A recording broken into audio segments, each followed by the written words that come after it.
Много политических и экономических событий происходит в эти дни, и поэтому мы вот с моим коллегой решили узнать и ваше мнение по актуальным вопросам. И начнем, если позволите, с экономики, а точнее с исторического, как вы сами признались, события.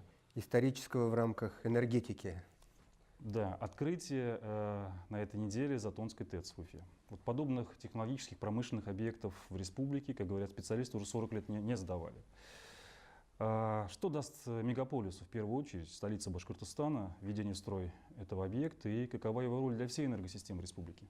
Историческое событие с точки зрения энергетики Республики Башкортостан состоялось. И на самом деле за 2 года, в 2017 и вот сейчас в 2018 году, введены новые мощности общим объемом 870 мегаватт.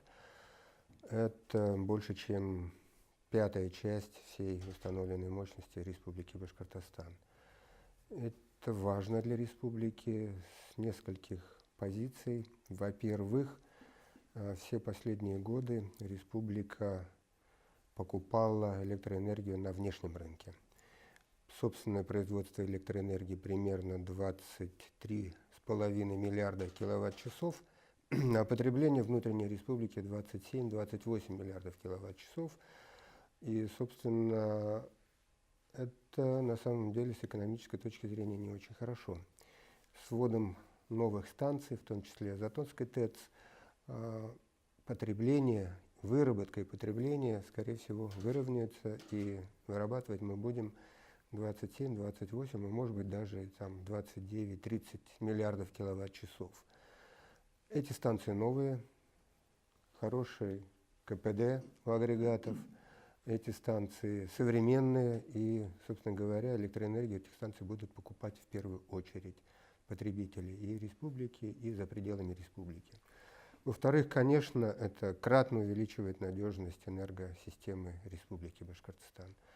Еще не стерлись в памяти события 3-летней давности, когда половина республики осталась без электроэнергии, и ввод 2 новых мощностей позволит, вообще говоря, надежно работать во всех смыслах электроэнергетики нашей, и не будет, ну скажем, таких условий для аварий.